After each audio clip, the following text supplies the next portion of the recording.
5 bells. Stand by all stations. Attention, all districts. A 5-alarm fire. 5 bells. Move in immediately. That's it. Let's go. Let's go.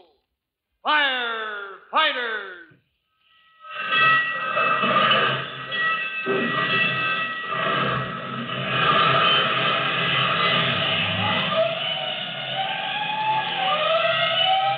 Presenting Firefighters, the true-to-life story of our unsung heroes who stand ready to ride by day or night against our most murderous enemy, the demon of fire.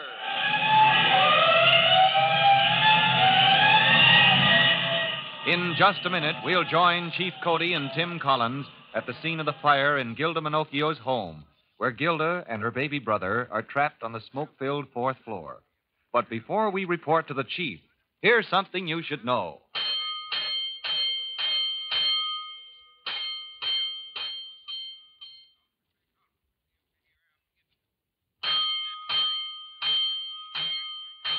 Let's go, firefighters. Let's go to the street outside Gilda's home, a tall, narrow building, one of a solid row of houses where fire has broken out in the 2nd floor. At the first alarm, a ladder truck and 3 engines, including Tim Collins' company 209, roll to the scene. And as Chief Cody arrives, he finds Tim struggling with Gilda's mother on the front step. Collins! Cooksy Collins! Here, Chief Cody. Let me go, my baby. They're on the 4th floor. Collins, can you get that woman out of the way? She's burned her hands, Chief Cody. Keeps trying to get back into the house to get up those stairs. Black baby, please, I've got to help Mrs. him. Pinocchio, listen, we'll save Gilda and the baby. Look, there goes the ladder to the 4th floor. The men are going right up, ma'am. We'll save your youngsters. Hold her, Collins. Mrs. Pinocchio, please, you've got to listen. You know me, Tim Collins. Look at me. Yes, you're Tim, Cody's brother. That's right. Now, listen, I'll go up that ladder myself. I promise I'll bring your kids out if you'll just let us take care of you. Let First Aid attend those burns. You promised, Tim, you promised you'd get them out. First aid. Pinocchio, First aid this way. That's okay, Chief. You'll let me lend the hook and ladder boys a hand. Go ahead, boy. Don't waste time. Get those kids out. Yes, sir. You'll have both your kids back inside 5 minutes, Miss Pinocchio. Oh, he will. I know he'll save them. He will save them, won't he? Why, of course he will, ma'am. Now, here's the first aid man. Let him look after those burns. Well, Joe, get her across the street, will you? Yes, Chief. Yes, whatever you say, Chief. I know you'll save my baby. Coming through, Chief! All right, 209. Get your line up those stairs. Drive that fire back into the 2nd floor. Hey, hit that fire! 207. Go in the windows to the 2nd floor. 2nd floor's all ablaze. Kennedy. Lieutenant Kennedy. Here, Chief. Cap in the 2nd alarm. 2nd alarm. Okay, Chief Cody. 111. Ladder 111.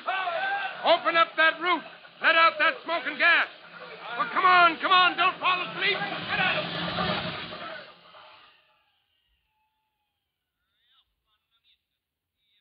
As Chief Cody directs his fight against the fire that rages all through the 2nd floor, the truckmen throw ladders to reach all floors. Tim's own engine company drives the flames back from the stair shaft, while other men with hoses go through 2nd-story windows to meet the fire head-on. Hook and ladder men hack a hole in the roof to let the choking smoke and explosive hot air escape, while Tim, climbing nimbly, overtakes the truckmen who are already breaking into the 4th floor through the window. Hey, watch yourself, Rubbernose. Let the smoke clear out so you won't be eating it all. There's enough for both of us, Murphy. Hey, Murphy, wait for me. Huh? Hey, it's Hooksy Collins, That it is. smoke cleared out, Murphy. Come up and sniff for yourself, me boy. We're about to go in, me and Rubbernose here. Hiya, Hooksy. What gives? Hello, Rubbernose. Murphy, the chief sent me. I know the layout here. There's front room, a sort of playroom, then the bathroom and the girls' room. And beyond that, the baby's room. All right, then it's you that'll come with me, Hooksy. What about me, Murph? You follow us in, Rubbernose, and ventilate. The windows? Yeah, open all you can get at, Rubbernose. And then stand by here at the ladder. And if we're not back in good time, if the smoke should get us... What's a little smoke? It's the children inside that'll be consumed with the smoke. Well, then get out of my way, Murphy. Age before beauty, me fire laddie here. Come along.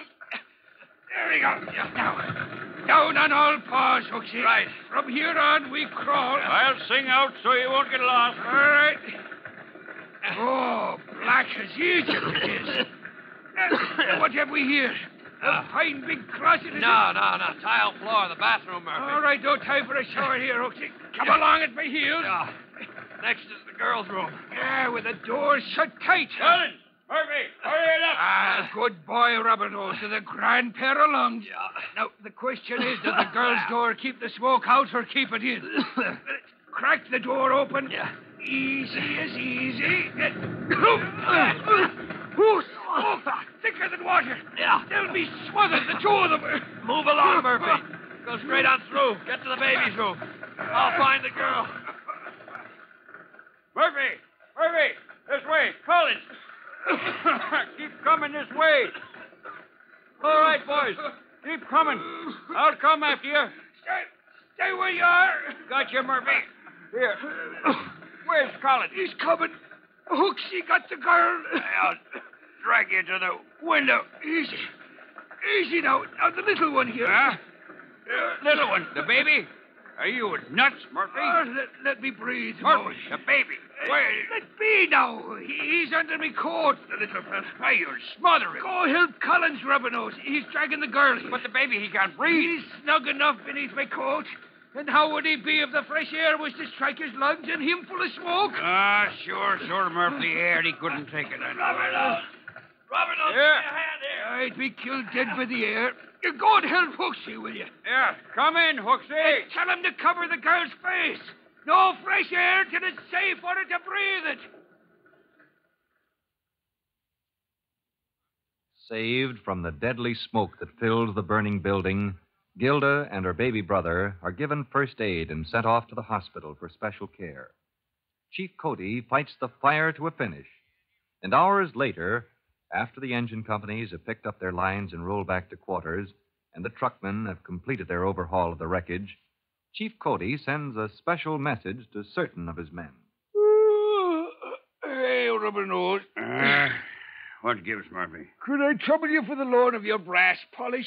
After your own buttons are all shined up, that is to say? Buttons. Who's going to shine buttons? Well, now, it seems like you and me and Hooksy Collins over the 209, it seems like we'll be shining brass all the blessed day instead of catching a bit of shut-eye.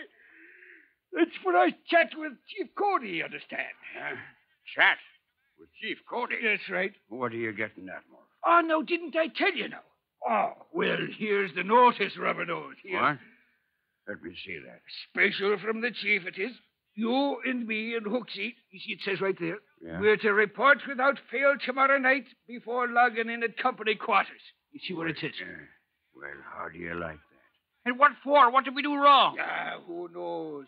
Except only the chief. And Hooksy. Nobody's going to clean a record at Hooksy. Oh, now, what good is it to worry now? Now, sure, the chief is a kindly man. What more can he do but eat the heads off of us? But if we only knew what we did wrong to get called up on the carpet. Now I'll get no sleep worrying about it.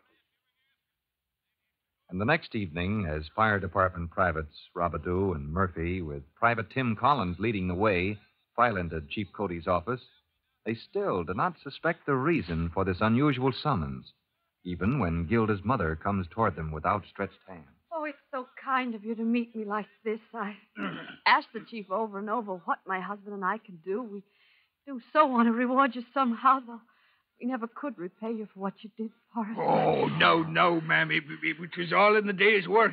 That's all, boys. Oh, sure, man. But well, there's nothing to make a fuss about. That's true, Mrs. Minocchio. We just do the best we can. Sure, it was nothing at all. Oh, but please, Chief Cody, isn't there anything I can do? I told you how it'd be, ma'am. We firemen don't expect and don't accept any reward. You've done enough just by letting these boys know that you're truly grateful. Well, no, Chief Cody, maybe there's just one thing. Huh? Oh, what is it? It's about those kids of yours, ma'am. Now, the boys and me, we've been kind of worried. Tell us now, what did the doctors say? Are those kids going to be all right? Yes, well, you see, you got them out just in time. Well, they'll be fine. Not a trace of that terrible experience. Did you hear that, boys? The kids are okay. Ma'am, that's all the reward we want. And thanks to you for telling us, ma'am. Oh, it's all right. And that's all the reward of firefighter seeks. that when his chance comes, he can win complete victory over the demon of fire. But after the fire at Gilda's house, Chief Cody has a bone to pick with Trudy Collins, Tim's young sister. And you'll hear all about it when Chief Cody invites Trudy to visit Fire Department headquarters in our next True to Life episode of The Firefighters. In just a moment, Chief Bob Cody will tell you, boys and girls, how you can help the firefighters in your own town. But first, here's a message you ought to hear. And now, Chief Bob Cody with a special notice for the Firefighters Brigade. Chief Cody. Hello, boys and girls. This is your friend, Chief Cody, with a question to ask. How long is it since you inspected for rubbish?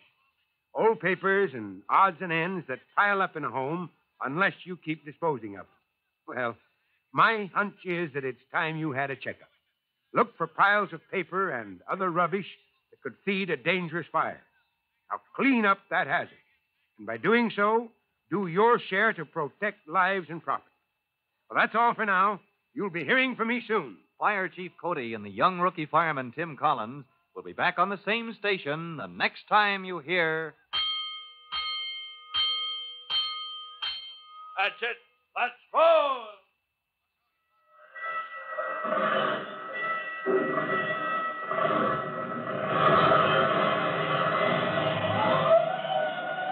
Let's go. Firefighters.